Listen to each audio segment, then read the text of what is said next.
ಅನುದಿನ ಅನುಕ್ಷಣ ಮನೆಯಲ್ಲೂ ಕಲಿಯೋಣ, ಕಲಿಕೆಯ ಹೊಸ ಹಾದಿಯಲಿ ಜೊತೆಗೂಡಿ ಹೆಜ್ಜೆಯ ಹಾಕೋಣ, ಸಂತಸದಿ ಕಲಿಯೋಣ ನಮ್ಮ ಹೆಮ್ಮೆಯ ಈ ಕ್ಲಾಸಿನಲ್ಲಿ.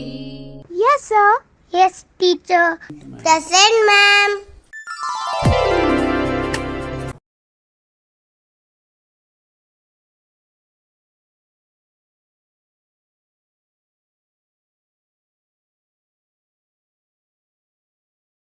ಎಲ್ರಿಗೂ ನಮಸ್ಕಾರ. ವಿದ್ಯಾರ್ಥಿಗಳೇ, ಈ ಹಿಂದೆ ನಾವು ತ್ರಿಕೋನಮಿತಿಯ ಅನ್ವಯಗಳು ಈ ಘಟಕದಲ್ಲಿ ಮೂಲ ಪರಿಕಲ್ಪನೆಗಳನ್ನು ಅರ್ಥ ಮಾಡ್ಕೊಂಡಿದ್ವಿ. ಉನ್ನತ ಕೋನ ಮತ್ತು ಅವನತ ಕೋನಗಳು ಅಂದ್ರೇನು, ಹೇಗೆ ಗುರುತಿಸೋದವನ್ನು, ಇದು ನಮಗೆ ಅರ್ಥ ಆಗಿತ್ತು. ಈಗ ಅದರ ಮುಂದಿನ ಭಾಗಕ್ಕೆ ಹೋಗೋಣ. ಮುಂದಿನ ಭಾಗದಲ್ಲಿ ನಾವು ಏನೇನು ಕಲ್ತಿದ್ವಿ ಅನ್ನೋದನ್ನು ಒಂದು ಸಲ ನೆನಪು ಮಾಡ್ಕೊಂಬೋಣ. ನೀವೀಗಾಗಲೇ ಕಲ್ತಿದ್ದೀರಿ ಉನ್ನತ ಕೋನ ಅಂದ್ರೇನು ಅಂತ ಗೊತ್ತಿದೆ. ಹೇಳಿ ನೋಡೋಣ. ಉನ್ನತ ಕೋನ ಎಂದರೆ ಯಾವುದೋ ಒಂದು ವಸ್ತುವನ್ನು ವೀಕ್ಷಕ ನೋಡಬೇಕಾಗಿದೆ.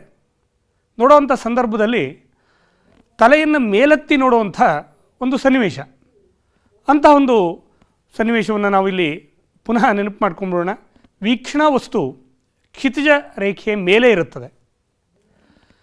ತಲೆ ಮೇಲೆತ್ತಿ ವೀಕ್ಷಕ ಆ ವಸ್ತುವನ್ನು ನೋಡ್ತಾನೆ.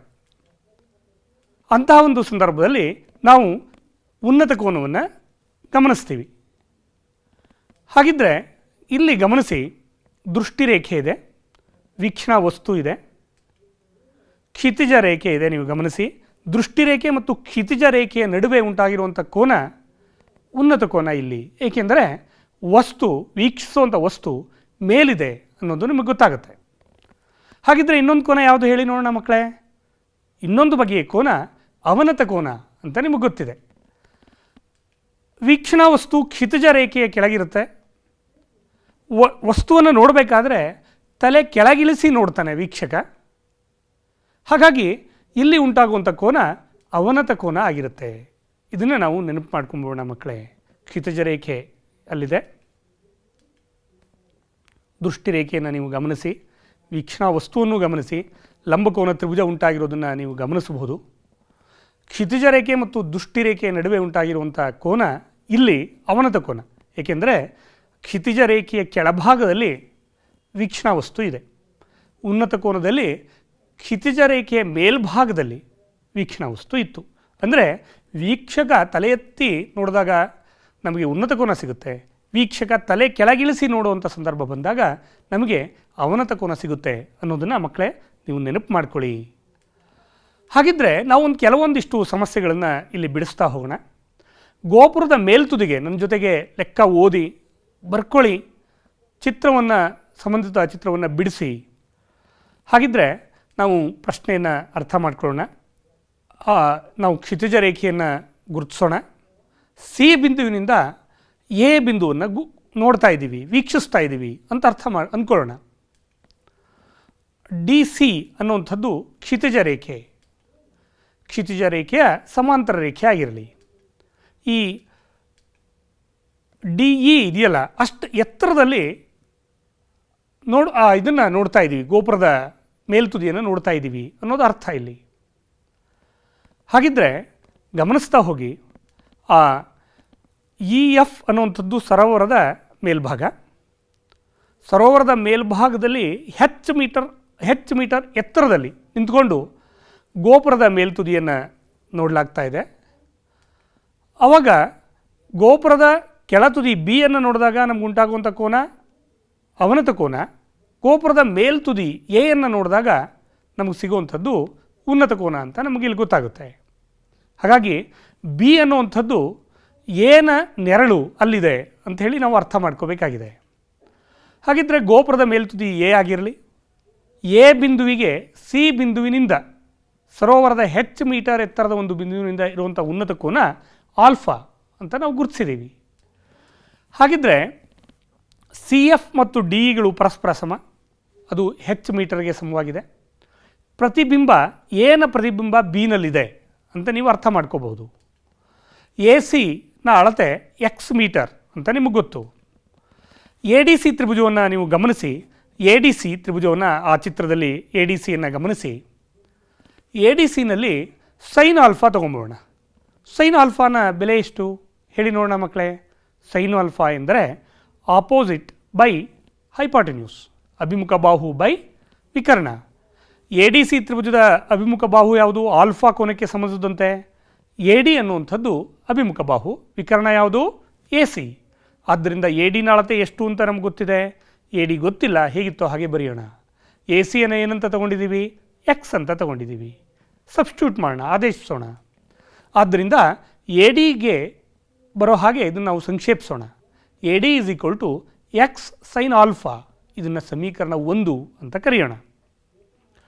ಹಾಗೆಯೇ ಕಾಸ್ ಆಲ್ಫಾ ಕಂಡುಹಿಡಿದುಬೋಣ. ಕಾಸ್ ಆಲ್ಫಾ ಎಂದರೆ ನಿಮಗೆ ಗೊತ್ತಿದೆ ಪಾರ್ಶ್ವಬಾಹು ಬೈ ವಿಕರ್ಣ. ಪಾರ್ಶ್ವಬಾಹು ಯಾವುದು? ಎ ಡಿ ಸಿ ತ್ರಿಭುಜದಲ್ಲಿ ಆಲ್ಫಾ ಕೋನಕ್ಕೆ ಸಂಬಂಧಿಸಿದಂತೆ ಡಿ ಸಿ ಅನ್ನೋದು ಅಥವಾ ಸಿ ಡಿ ಅನ್ನೋದು ಪಾರ್ಶ್ವಬಾಹು, ವಿಕರ್ಣ ಯಾವುದು? A C. ಆದ್ದರಿಂದ ಸಿ ಡಿ ಹೇಗಿತ್ತೋ ಹಾಗೆ ಬರೆಯೋಣ. ಎ ಸಿಯನ್ನು ಎಕ್ಸ್ ಅಂತ ಕರೆದಿದ್ದೀವಿ. ಸಿ ಡಿಗೆ ನಾವು ಇದನ್ನು ಸಂಕ್ಷೇಪಿಸೋಣ. C D is equal to x cos alpha. ಇದು ಸಮೀಕರಣ 2.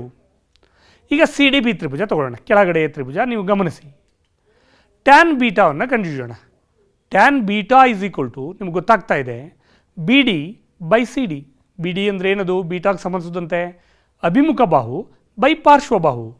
Tan beta is equal to ಅಭಿಮುಖ ಬಾಹು ಬೈ ಪಾರ್ಶ್ವಬಾಹು ಎಂದರೆ ಈಗ ಬಿ ಡಿನ ನಾವು D E plus E B ಅಂತ ಬರೀಬಹುದಾ ಮಕ್ಕಳೇ? ಬಿ ಡಿಯ ಉದ್ದ ಡಿ ಇ ಮತ್ತು ಇ ಬಿಗಳಿಗೆ ಸಮ. ಡಿ ಇನ ಉದ್ದ ಹೆಚ್, ಇ ಬಿನ ಉದ್ದ ಎ ಇಗೆ ಸಮ. ಇ ಬಿ ಎ ಇ ಎಷ್ಟಿದೆಯೋ ಅಷ್ಟು ದೂರದಲ್ಲಿ ನೆರಳು ಬಿದ್ದಿದೆ, ಬಿನಲ್ಲಿದೆ. ಆದ್ದರಿಂದ ಎ ಬಿ ಉದ್ದ ಎ ಇಗೆ ಸಮ ಅಂತ ಗುರುತಿಸ್ಕೋಬೇಕು. ಬೈ ಸಿ ಡಿ ಅಂದರೆ ಕಾಸ್ ಆಲ್ಫಾ ಅಂತ ಹೇಳಿ ಹಿಂದಿನ ಸಮೀಕರಣದಲ್ಲಿ ನಾವು ಕಂಡುಹಿಡಿದಿದ್ದೀವಿ. ಈಗ ಟ್ಯಾನ್ ಬೀಟಾನ ನಾವು ಹೆಚ್ ಪ್ಲಸ್ ಎ ಇ ಅಂದರೆ ಏನರ್ಥ ಗಮನಿಸಿ. ಎ ಇ ಅಂದರೆ A D plus D E. ಹಾಗೆಯೇ ಎ ಹೆಚ್ಚನ್ನು ಹಾಗೆ ಬರೆಯೋಣ. ಡಿ ಇ ಅಂದರೆ ಪುನಃ ಹೆಚ್ಚನ್ನು ಸಬ್ಸ್ಟಿಟ್ಯೂಟ್ ಮಾಡೋಣ. ಎ ಡಿ ಅಂದರೆ ಸಮೀಕರಣ 1ರಿಂದ ನಾವು ತೊಗೊಂಡಿದ್ದೀವಿ. ಎ ಡಿ ಅಂದರೆ x sine alpha by x cos alpha ಹಾಗೆ ಬರ್ಕೊಳ್ಳೋಣ. ಈಗ ಒರೆ ಗುಣಾಕಾರ ಮಾಡೋಣ. Tan beta into x cos alpha minus x sine ಆಲ್ಫಾನ ಎಡಭಾಗಕ್ಕೆ ತರೋಣ. Is equal to H plus H ಅಂದರೆ 2h. ಎಕ್ಸನ್ನು ಕಾಮನ್ ತೊಗೊಂಡು ಕಾಸ್ alpha tan beta minus sine ಆಲ್ಫಾನ್ನು ಬಲಭಾಗದ ಛೇದಕ್ಕೆ ಕಳಿಸೋಣ. 2h secant alpha by tan beta minus tan alpha. ಯಾಕೆ ಬಂತು ಸಿಕೆಂಟ್ ಆಲ್ಫಾ ಹೇಳಿ ನೋಡೋಣ ಮಕ್ಕಳೇ. ನಾನಿಲ್ಲಿ ಈ ಸಂದರ್ಭದಲ್ಲಿ ಸಿಕೆಂಟ್ ಆಲ್ಫಾದಿಂದ ಛೇದ ಮತ್ತು ಅಂಶಗಳನ್ನು ಗುಣಿಸಿದ್ದೀನಿ. ಆದ್ದರಿಂದ 2h into secant alpha cos alpha into tan beta into secant alpha ಅಂತಂದರೆ ಕಾಸ್ ಆಲ್ಫಾ ಸೆಕೆಂಟ್ ಆಲ್ಫಾ ಪರಸ್ಪರ ಕ್ಯಾನ್ಸಲ್ ಆಗಿದೆ, ಟ್ಯಾನ್ ಬೀಟಾ ಉಳಿತು. Sine alpha into secant alpha ಎಂದರೆ ಟ್ಯಾನ್ ಆಲ್ಫಾ ಅಂತ ನೀವು ಹಿಂದಿನ ತರಗತಿಯಲ್ಲಿ ಕಲ್ತಿದ್ದೀರಿ. ಆದ್ದರಿಂದ 2h ಈಗ ಸೆಕೆಂಟ್ ಆಲ್ಫಾ ಏನಿತ್ತಲ್ಲ ಆ ಸೆಕೆಂಟ್ ಆಲ್ಫಾ ಅದನ್ನು ಮೇಲ್ಗಡೆ ಇರೋದನ್ನು ಕೆಳಗಡೆ ಮೊದಲೇ ಸಮೀಕರಣವನ್ನು ಬಿಡಿಸಿದ್ದೀವಿ. ಇನ್ನೊಂದು ಪ್ರಶ್ನೆಯನ್ನು ಬಿಡಿಸೋಣ ಮಕ್ಕಳೇ. 5 ಮೀಟರ್ ಎತ್ತರದ ಹಡಗಿನ ಮೇಲೆ ಕುಳಿತ ವ್ಯಕ್ತಿಯೊಬ್ಬ ಜಲಾಂತರ್ಗಾಮಿಯ ತುದಿಯನ್ನು 60 ಡಿಗ್ರಿ ಕೋನದಲ್ಲಿ ಹಾಗೂ ಅದರ ಪಾದವನ್ನು 30 ಡಿಗ್ರಿ ಕೋನದಲ್ಲಿ ವೀಕ್ಷಿಸುತ್ತಾನೆ. ಜಲಾಂತರ್ಗಾಮಿ ಮತ್ತು ಹಡಗಿನ ನಡುವಿನ ಅಂತರವನ್ನು ಲೆಕ್ಕಿಸಿ, ಹಾಗೆಯೇ ಜಲಾಂತರ್ಗಾಮಿಯ ಎತ್ತರ ಹಾಗೂ ಜಲಾಂತರ್ಗಾಮಿಯ ಮೇಲ್ತುದಿ ಮತ್ತು ವೀಕ್ಷಕನಿಗಿರುವ ದೂರವನ್ನು ಕಂಡುಹಿಡಿಯಿರಿ. ಪ್ರಶ್ನೆ ಅರ್ಥ ಮಾಡ್ಕೊಳ್ಳಿ ಮಕ್ಕಳೇ. ನನ್ನ ಜೊತೆ ಪ್ರಶ್ನೆಯನ್ನು ಬರ್ಕೊಂಡು ಅದಕ್ಕೆ ಸಂಬಂಧಿಸಿದಂಥ ಚಿತ್ರವನ್ನು ಬರೆಸ್ತಾ ಹೋಗಿ. 5 ಮೀಟರ್ ಎತ್ತರದ ಹಡಗಿನ ಮೇಲೆ ಕುಳಿತಿರುವಂಥ ವ್ಯಕ್ತಿ ಜಲಾಂತರ್ಗಾಮಿಯ ತುದಿಯನ್ನು 60 ಡಿಗ್ರಿ ಕೋನದಲ್ಲಿ ನೋಡ್ತಾ ಇದ್ದಾನೆ, ಪಾದವನ್ನು 30 ಡಿಗ್ರಿ ಕೋನದಲ್ಲಿ ವೀಕ್ಷಿಸ್ತಾ ಇದ್ದಾನೆ. ಹಡಗು ಮತ್ತು ಜಲಾಂತರ್ಗಾಮಿಯ ಅಂತರವನ್ನು ಲೆಕ್ಕಿಸಬೇಕಾಗಿದೆ. ಜಲಾಂತರ್ಗಾಮಿ ಎಷ್ಟು ಎತ್ತರ ಇದೆ, ವೀಕ್ಷಕನಿಗೂ ಮತ್ತು ಜಲಾಂತರ್ಗಾಮಿಯ ಮೇಲ್ತುದಿಗೂ ಎಷ್ಟು ದೂರ ಇದೆ ಅಂತ ಕಂಡುಹಿಡಿಯಿರಿ. ಈಗ ಚಿತ್ರವನ್ನು ಪುನಃ ಇಲ್ಲಿ ಬರೆದಿದೆ, ಗಮನಿಸಿ. ಎ ಬಿ ಅನ್ನುವಂಥದ್ದು ನಾವು ಜಲಾಂತರ್ಗಾಮಿ ಎ ಅನ್ನುವಂಥದ್ದು ಅದರ ತುದಿ. ಸಿ ಇಂದ ಎ ಅನ್ನು ನೋಡ್ತಾ ಇದ್ದಾನೆ, 60 ಡಿಗ್ರಿ ಉನ್ನತ ಕೋನವನ್ನು ಉಂಟು ಮಾಡಿದೆ. ಸಿ ಇಂದ ಬಿ ಅದರ ಪಾದವನ್ನು ಗಮನಿಸ್ತಾ ಇದ್ದಾನೆ, ಅದು 30 ಡಿಗ್ರಿ ಕೋನವನ್ನು ಉಂಟು ಮಾಡಿದೆ. ಗಮನಿಸಿ, ಡಿ ಸಿ ಬಿ ಅನ್ನುವಂಥದ್ದು ಸಿ ಬಿ ಎಫ್ಗೆ ಪರ್ಯಾಯ ಕೋನ. ಯಾಕೆ ಹೇಳಿ ಮಕ್ಕಳೇ? ಸಿ ಡಿ ಅನ್ನುವಂಥದ್ದು ಬಿ ಎಫ್ಗೆ ಸಮಾನಾಂತರ.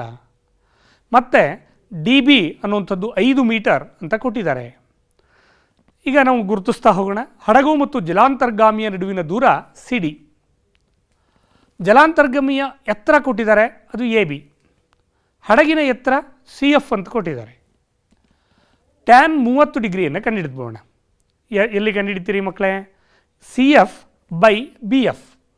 ಬಿ ಸಿ ಎಫ್ ತ್ರಿಭುಜದಲ್ಲಿ ಟ್ಯಾನ್ 30 ಡಿಗ್ರಿಯ ಬೆಲೆ ಅಭಿಮುಖ ಬಾಹು ಬೈ ಪಾರ್ಶ್ವಬಾಹು. ಸಿ ಎಫ್ನ ಅಳತೆ 5 ಮೀಟರ್ ಬೈ ಎಫ್ ಬಿ. ಹಾಗೆ ಬರೆಯೋಣ. ಎಫ್ ಬಿ ಬೇಕಾಗಿದೆ. F B is equal to 5 by tan 30 ಡಿಗ್ರಿಯ ಬೆಲೆ 1/√3.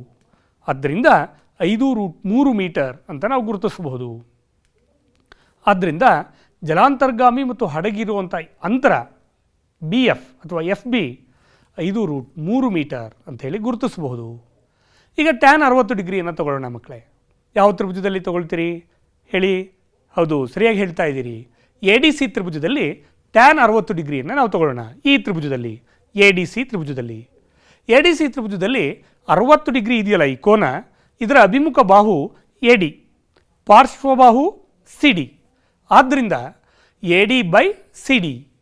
ಎ ಡಿನ ಅಳತೆ ಎಷ್ಟು ಮಕ್ಕಳೇ? ಎ ಡಿನ ಅಳತೆ ನಮಗೆ ಗೊತ್ತಿಲ್ಲ, ಹೇಗಿತ್ತೋ ಹಾಗೆ ಬರೆಯೋಣ. ಟ್ಯಾನ್ 60 ಡಿಗ್ರಿಯ ಬೆಲೆ ಏನಂತ ಬರೀಬಹುದು? Tan 60 degree √3. ಸಿ ಡಿ ಬೆಲೆ 5√3 ಅಂತ ಹೇಳಿ ನಾವು ಈಗಾಗಲೇ ಕಂಡಿಟ್ಕೊಂಡಿದ್ದೀವಿ. ಹಾಗಾಗಿ ಸಿ ಡಿಯ ಬೆಲೆ 5√3 ಅಂತ ನಮಗೆ ಗೊತ್ತಾಗಿದೆ. ಯಾಕೆ? ಸಿ ಡಿ ಮತ್ತು ಎಫ್ ಬಿಗಳು ಪರಸ್ಪರ ಸಮ. ಆದ್ದರಿಂದ ಎ ಡಿ ಬೆಲೆ ಬೇಕು. 5√3 into 3 is equal to 15 metre ಅಂಥೇಳಿ ನಾವು ಬರೀಬಹುದು. ಈಗ ಇದೇ ಪ್ರಶ್ನೆಯನ್ನು ಈ ಥರ ಬಿಡಿಸೋಣ ಮಕ್ಕಳೇ. ಮುಂದುವರಿಸೋಣ. ಜಲಾಂತರ್ಗಾಮಿಯ ಎತ್ತರ ಬೇಕಾಗಿದೆ. ಎ ಬಿ ಉದ್ದ ನಮಗೆ ಬೇಕಾಗಿದೆ. ಎ ಬಿ ನಮಗೆ ಗೊತ್ತಾಗಿದೆ. ಎ ಬಿ ಎಂದರೆ A D plus D B. ನೀವು ಗಮನಿಸಿ, ಎ ಬಿ ಎಂದರೆ ಈ ಚಿತ್ರದಲ್ಲಿ ಗಮನಿಸಿ, ಎ ಬಿನ ಉದ್ದ A D plus D B. ಹಾಗಾಗಿ ಈಗ ಎ ಡಿ ಅಂದರೆ ನಾವು ಕಂಡುಹಿಡಿದಿದ್ದೀವಿ. ಎ ಡಿನ ಉದ್ದ ಎಷ್ಟು? 15. ಡಿ ಬಿನ ಉದ್ದ ಎಷ್ಟು ಅಂತ ಕೊಟ್ಟಿದ್ದಾರೆ ಅವರು? 5 ಮೀಟರ್. 15ಕ್ಕೆ 5 ಕೂಡಿದರೆ 20 ಮೀಟರ್. ಆದ್ದರಿಂದ ಈ ಜಲಾಂತರ್ಗಾಮಿ ಎ ಬಿ 20 ಮೀಟರ್ ಇದೆ. ಈಗ ಸೈನ್ 60 ಡಿಗ್ರಿಯನ್ನು ಕಂಡುಹಿಡಿದ್ಬೋಣ. ಸೈನ್ 60 ಡಿಗ್ರಿ ಎಂದರೆ ಎ ಡಿ ಸಿ ತ್ರಿಭುಜದಲ್ಲಿ ಕಂಡುಹಿಡಿಯೋಣ. ಎ ಡಿ ಅಭಿಮುಖ ಬಾಹು ಬೈ ಎ ಸಿ ವಿಕರ್ಣ. ನಾವು ಯಾಕೆ ಸೈನ್ 60 ಡಿಗ್ರಿ ತಗೋಬೇಕು? ವಿಕರ್ಣದ ಉದ್ದ ನಮಗೆ ಬೇಕಾಗಿದೆ. ವಿಕರ್ಣ ಎಂದರೆ ಜಲಾಂತರ್ಗಾಮಿಯ ಮೇಲ್ತುದಿ ಮತ್ತು ಮೇಲ್ತುದಿಯಿಂದ ವೀಕ್ಷಕನಿಗಿರುವಂಥ ದೂರವನ್ನು ನಾವು ಕಂಡುಹಿಡಿಯಬೇಕಾಗಿದೆ. ಆದ್ದರಿಂದ ಎ ಸಿ ಅನ್ನೋದು ವಿಕರ್ಣ. ಎ ಡಿ ಸಿ ತ್ರಿಭುಜದಲ್ಲಿ ಎ ಡಿ ಅಭಿಮುಖ ಬಾಹು, ಎ ಸಿ ವಿಕರ್ಣ. ಆದ್ದರಿಂದ ಸೈನ್ 60 ಡಿಗ್ರಿಯ ಬೆಲೆ √3/2. ಎ ಡಿ ಅಂದರೆ 15 ಬೈ ವಿಕರ್ಣ ಎಕ್ಸ್. 15 ಎಕ್ಸ್ಗೆ ನಾವು ಸಂಕ್ಷೇಪಿಸೋಣ.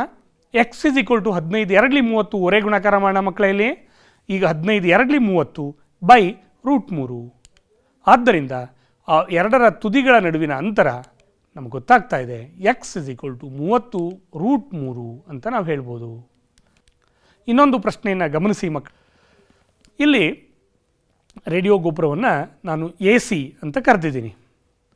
ಮೊದಲ ಭಾಗ ಎ ಬಿ ಇದೆ, ಎರಡನೇ ಭಾಗ ಬಿ ಸಿ.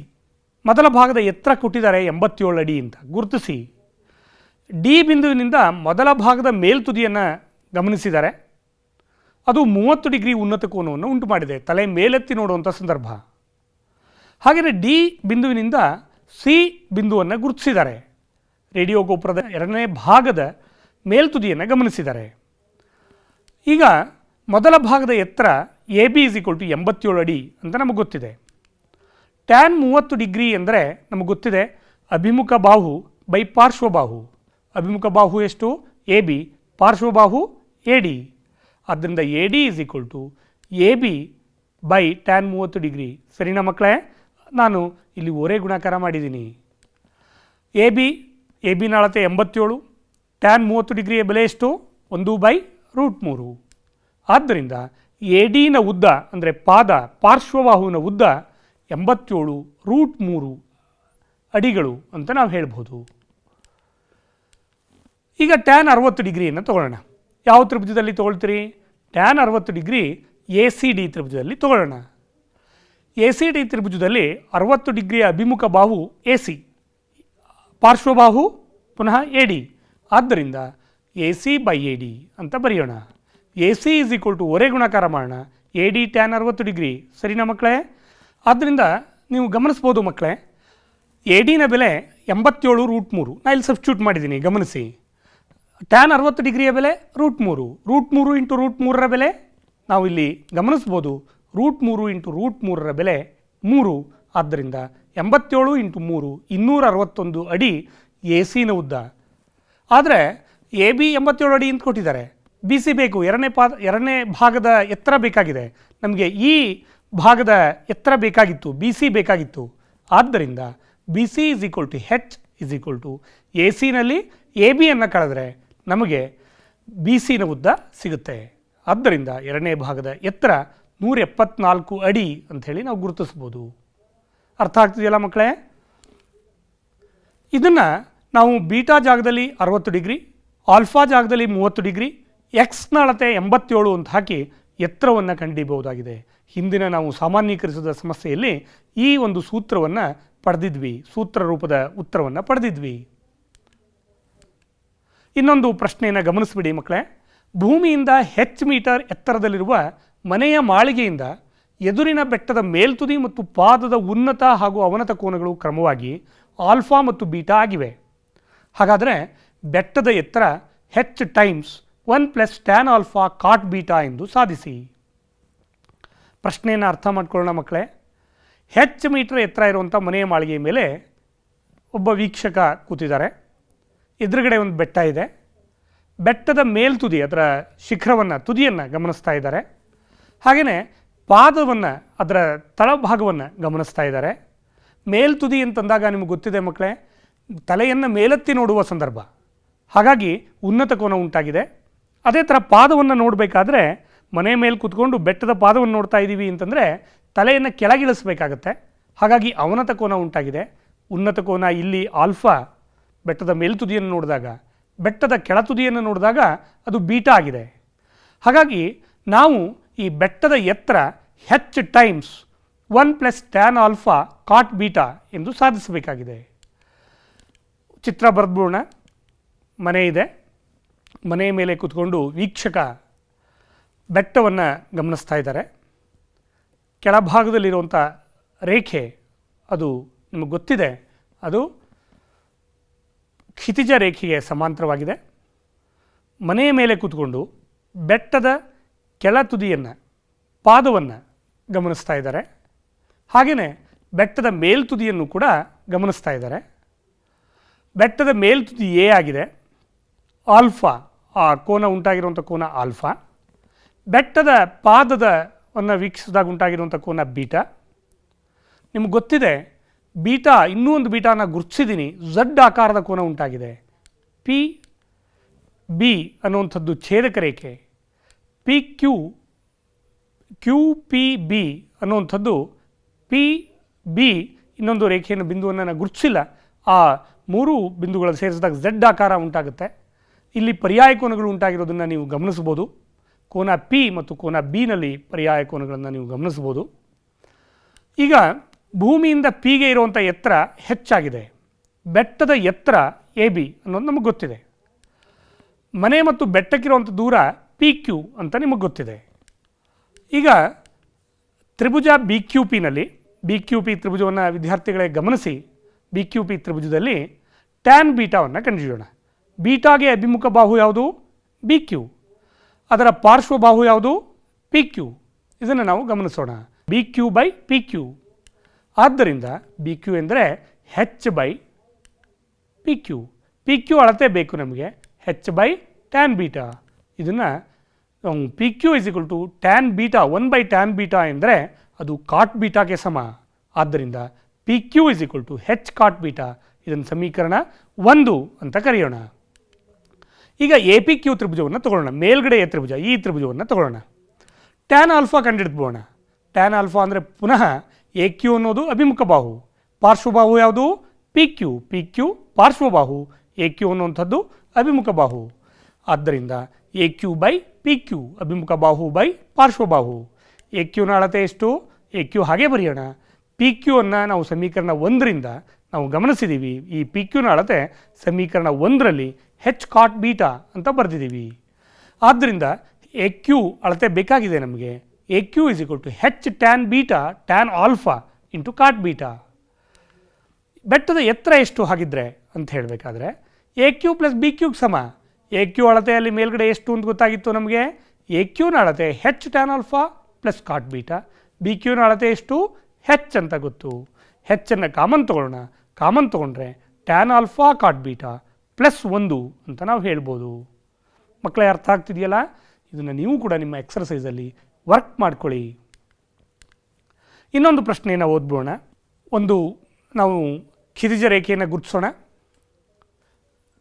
ಕಟ್ಟಡ ಗುರುತಿಸೋಣ, ಗೋಪುರವನ್ನು ಗುರುತಿಸೋಣ. ಗೋಪುರದ ಮೇಲ್ತುದಿ ಮತ್ತು ಕೆಳತುದಿಯನ್ನು ವೀಕ್ಷಕ ಗಮನಿಸ್ತಾ ಇದ್ದಾರೆ. 60 ಡಿಗ್ರಿ ಉನ್ನತ ಕೋನ ಇದೆ, 45 ಡಿಗ್ರಿ ಅವನತ ಕೋನ ಇದೆ. ಪಿ ಕ್ಯೂನ ಅಳತೆ ಕೆಳಬಾಹು ಕ್ಷಿತಿಜ ರೇಖೆಗೆ ಸಮ ಅನ್ನೋದು ನಿಮಗೆ ಗೊತ್ತಿದೆ.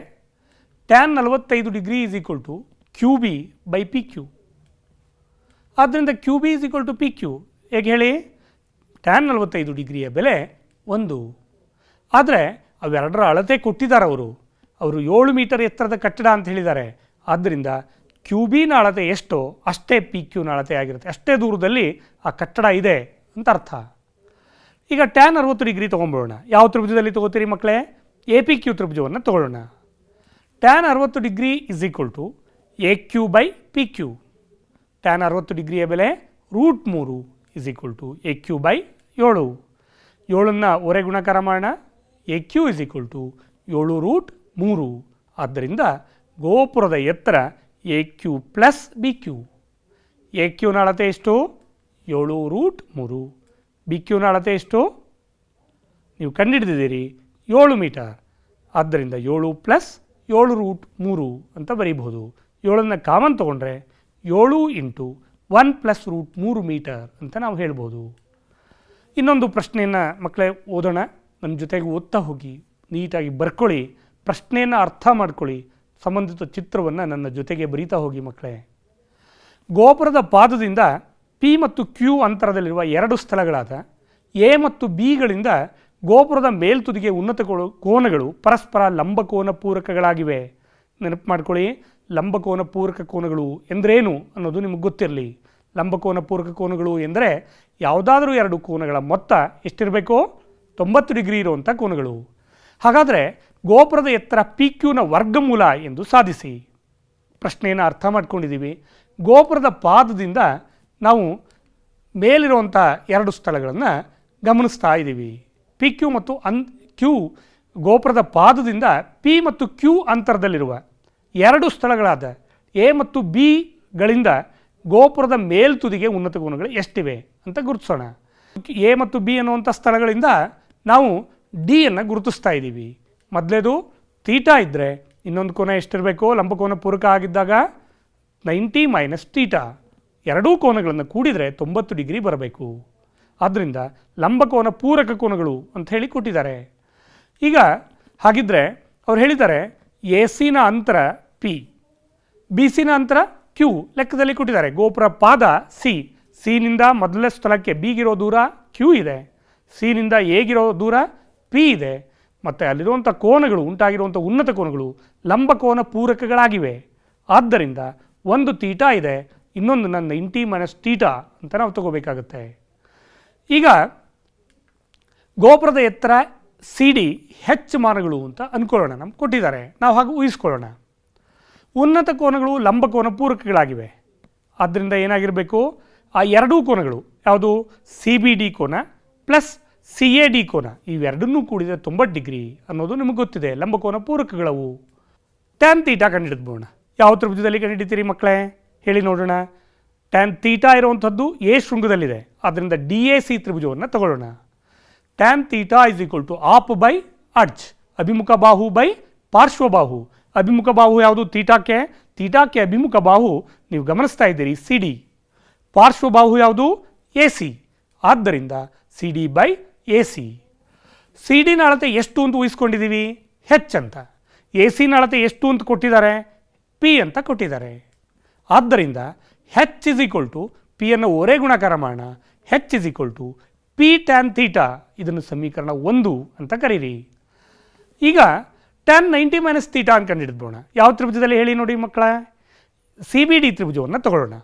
ಸಿ ಬಿ ಡಿ ತ್ರಿಭುಜದಲ್ಲಿ ನಮಗೆ ಪುನಃ ಟ್ಯಾನ್ 90 ಮೈನಸ್ ಥೀಟಾ ಎಂದರೆ ಆ ಅಭಿಮುಖ ಬಾಹು ಸಿ ಡಿ, ಪಾರ್ಶ್ವಬಾಹು B C. C D by B C. C ಡಿನ ಅಳತೆ ಎಷ್ಟು? ಹೆಚ್. ಪಾರ್ಶ್ವಬಾಹು ಎಷ್ಟು ಇಲ್ಲಿ? ಕ್ಯೂ.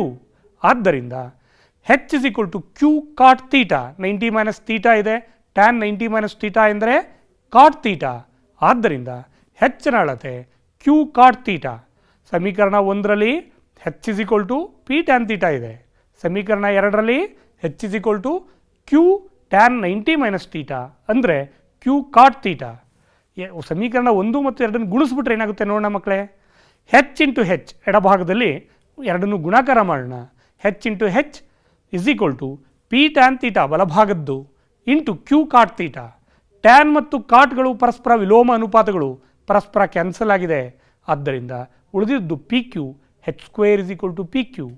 ಆದ್ದರಿಂದ ಹೆಚ್ ಬೇಕಾಗಿದೆ ಇಸ್ ಈಕ್ವಲ್ ಟು ವರ್ಗಮೂಲ ಪ್ಲಸ್ ಆರ್ ಮೈನಸ್ ವರ್ಗಮೂಲ ಪಿ ಕ್ಯೂ ಅಂಥೇಳಿ ನಾವು ಗುರುತಿಸ್ಬೋದು. ಇನ್ನೊಂದು ಪ್ರಶ್ನೆಯನ್ನು ಗಮನಿಸ್ಬೋಣ ಮಕ್ಕಳೇ. ಸಮುದ್ರ ಮಟ್ಟದಿಂದ 75 ಮೀಟರ್ ಎತ್ತರದಲ್ಲಿರುವ ದೀಪಸ್ತಂಭದ ಮೇಲಿನಿಂದ 2 ಹಡಗುಗಳನ್ನು ವೀಕ್ಷಕರೊಬ್ಬರು ನೋಡ್ತಾ ಇದ್ದಾರೆ. ನಾವು ಸಮುದ್ರ ಮಟ್ಟದಿಂದ 75 ಮೀಟರ್ ಎತ್ತರದಲ್ಲಿರುವಂಥ ದೀಪಸ್ತಂಭ ಇದೆ. ಅದರ ಮೇಲಿಂದ 2 ಹಡಗುಗಳನ್ನು ಗಮನಿಸ್ತಾ ಇದ್ದಾರೆ ವೀಕ್ಷಕರು. ಮೇಲಿನಿಂದ ನೋಡ್ತಾ ಇರೋದ್ರಿಂದ ತಲೆ ಕೆಳಗಿಳಿಸಿ ನೋಡುವ ಸಂದರ್ಭ ಯಾವ ಕೋನಗಳು ಉಂಟಾಗುತ್ತೆ ಮಕ್ಕಳೇ? ಅವನತ ಕೋನಗಳು. ಸರಿಯಾಗಿ ಹೇಳ್ತಾ ಇದ್ದೀರಿ. ಆದ್ದರಿಂದ ಒಂದು ಕೋನ 30 ಡಿಗ್ರಿ ಇದೆ, ಇನ್ನೊಂದು ಕೋನ ಎಷ್ಟು? 45 ಡಿಗ್ರಿ. ದೀಪಸ್ತಂಭದ ಒಂದೇ ಪಾರ್ಶ್ವದಲ್ಲಿದೆ. ಅಂದರೆ ದೀಪಸ್ತಂಭ ಒಂದು ಕಡೆ ಇದ್ದರೆ ಒಂದೇ ಪಾರ್ಶ್ವದಲ್ಲಿ 2 ಹಡಗುಗಳು ಒಂದ್ರ ಹಿಂದೆ ಒಂದಿವೆ. ಹಾಗಿದ್ದರೆ ಆ ಹಡಗುಗಳ ದೂರ ಎಷ್ಟು ಅಂತ ಕಂಡುಹಿಡಿಯಬೇಕಾಗಿದೆ. ರೇಖಾಚಿತ್ರವನ್ನು ಬರೆದ್ಬೋಣ, ಕರಡು ಚಿತ್ರವನ್ನು. ನನ್ನ ಜೊತೆಗೆ ನೀವು ಕೂಡ ಬರೀರಿ ಮಕ್ಕಳೇ. ಈಗ ಸಮುದ್ರ ಮಟ್ಟ ಅದು, 2 ಹಡಗುಗಳು, ಆ ಕೆಂಪು ಗೆರೆ ಇರುವಂಥದ್ದು ನಾನಿಲ್ಲಿ ದೀಪಸ್ತಂಭದ ಮೇಲಿನಿಂದ ಆ ಹಡಗುಗಳನ್ನು ಗಮನಿಸ್ತಾ ಇದ್ದಾರೆ. ಎ ಮತ್ತು ಬಿ ಬಿಂದುವಿನಲ್ಲಿ ಬರ್ತಾ ಇವೆ. ಪಿ ಎ ಮತ್ತು ಪಿ ಬಿಗಳು ವೀಕ್ಷಕರ ದೃಷ್ಟಿರೇಖೆ. ನಿಮಗೆ ಗೊತ್ತಿದೆ ಆ ಕೋನಗಳು ಸಾಮಾನ್ಯವಾಗಿ 30 ಡಿಗ್ರಿ ಅವನತ ಕೋನ ಹಾಗೂ 45 ಡಿಗ್ರಿ ಅವನತ ಕೋನದಲ್ಲಿ ಗಮನಿಸ್ತಾ ಇದ್ದಾರೆ. ಪರ್ಯಾಯ ಕೋನಗಳು ಉಂಟಾಗಿರೋದನ್ನು ನೀವು ಗಮನಿಸಿ. ಪಿ ಕ್ಯೂ ಅನ್ನುವಂಥದ್ದು ಆ ದೀಪಸ್ತಂಭದ ಎತ್ತರ 75 ಮೀಟರ್ ಅಂತ ನಾವು ಗುರುತಿಸಿದ್ದೀವಿ. ಈಗ ಈ ಚಿತ್ರದಲ್ಲಿ ನೀವು ಗಮನಿಸ್ತಾ ಹೋಗಿ ಎ ಬಿ ದೂರವನ್ನು ನಾವು ಕಂಡುಹಿಡಿಯಬೇಕಾಗಿದೆ. A B is equal to ನಿಮಗೆ ಗೊತ್ತಿದೆ Q B minus Q A. Q B ಅಂದರೆ ಏನು ಮಕ್ಕಳೇ? ಕ್ಯೂ ಬಿ ಅಂತಂದರೆ ಪಿ ಕ್ಯೂ ಬಿ ತ್ರಿಭುಜಕ್ಕೆ ಸಂಬಂಧಿಸಿದಂತೆ ನಾವು ಟ್ಯಾನ್ 30 ಡಿಗ್ರಿಯನ್ನು ತೊಗೊಂಡ್ರೆ tan 30 degree is equal to ಅಭಿಮುಖ ಬಾಹು P Q by Q B. Q B ಬೇಕಾಗಿತ್ತು ನಮಗೆ. ಕ್ಯೂ ಬಿಯನ್ನು ಎಡಭಾಗ ಕಳಿಸೋಣ. P Q by tan 30 degree ಅಂತ ಬರೀಬಹುದು. ಅದೇ ರೀತಿಯಲ್ಲಿ ಕ್ಯೂ ಎಯನ್ನು ಬರೀಬೇಕಾಗಿದೆ. Tan 45 degree is equal to P Q by Q A. Q A is equal to P Q by tan 45 degree. ನಾನು ಸಂಕ್ಷೇಪಿಸಿ ಬೆಲೆಗಳನ್ನು ಆದೇಶಿಸ್ತಾ ಇದ್ದೀನಿ. 75 ಬೈ ಟ್ಯಾನ್ 30 ಡಿಗ್ರಿಯ ಬೆಲೆ 1/√3. 75 ಬೈ ಟ್ಯಾನ್ 45 ಡಿಗ್ರಿಯ ಬೆಲೆ 1. ಸಂಕ್ಷೇಪಿಸೋಣ. 75 ಬೈ ಪುನಃ ಛೇದದಲ್ಲಿ ಒಂದು ಭಿನ್ನರಾಶಿ ಇದೆ. 75√3 ಮೈನಸ್ 75. 75ನ್ನು ನಾವು ಕಾಮನ್ ತೊಗೊಳ್ಳೋಣ. ಕಾಮನ್ ತೊಗೊಂಡ್ರೆ √3 ಮೈನಸ್ 1 ಮೀಟರ್ ದೊರೆತಿದೆ. ಅಂದರೆ ಆ 2 ಹಡಗುಗಳ ನಡುವಿನ ದೂರ 75 ಇಂಟು √3 ಮೈನಸ್ 1 ಮೀಟರ್ ಅಂತ ನಾವು ಹೇಳ್ಬೋದು. 2 ಹಡಗುಗಳ ದೂರವನ್ನು ನಾವು ಈ ಲೆಕ್ಕದಲ್ಲಿ ಕಂಡುಹಿಡಿದಿದ್ದೀವಿ. ವಿದ್ಯಾರ್ಥಿಗಳೇ, ಅರ್ಥ ಆಗ್ತಾ ಇದೆಯಲ್ಲ? ಚಿತ್ರ ನೀಟಾಗಿ ಬರ್ಕೊಳ್ಳಿ, ಅರ್ಥ ಮಾಡ್ಕೊಳ್ಳಿ. ಅಲ್ಲಲ್ಲಿ ಉನ್ನತ ಮತ್ತು ಅವನತ ಕೋನಗಳನ್ನು ಗುರುತಿಸ್ಕೊಳ್ಳಿ, ಪರ್ಯಾಯ ಕೋನಗಳನ್ನು ಗುರುತಿಸ್ಕೊಳ್ಳಿ. ನಮಗೆ ಅದರಿಂದ ಈ ಸಮಸ್ಯೆ ಸುಲಭವಾಗಿ ಅರ್ಥ ಆಗುತ್ತೆ. ಒಂದು ಸಲ ನಾವೇನೇನು ಕಲ್ತ್ವಿ ಅಂತ ನೆನಪು ಮಾಡ್ಕೊಂಬೋಣ.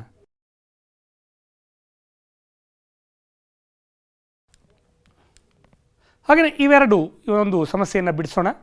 7.2, 9.6, 3.5 ಮೀಟರ್ ಅಳತೆಯ ಒಂದು ಕೊಠಡಿ ಇದೆ. ಯಾವುದಾದ್ರೂ ಒಂದು ಮುಖದ ಕರ್ಣ ಕಂಡುಹಿಡಿಯಬೇಕಾಗಿದೆ. ಅತ್ಯಂತ ದೊಡ್ಡ ಕೋಲು ಯಾವುದು ಇಡ್ಬೋದು, ಎಷ್ಟು ಉದ್ದದ್ದು ಇಡ್ಬೋದು ಅನ್ನೋದನ್ನು ಕಂಡುಹಿಡಿಯಿರಿ. ಹಾಗೆಯೇ ಅಭ್ಯಾಸ 12.1, 14, 15, 16 ಈ ಸಮಸ್ಯೆಗಳನ್ನು ಬಿಡಿಸಿ. ನಮಸ್ಕಾರ.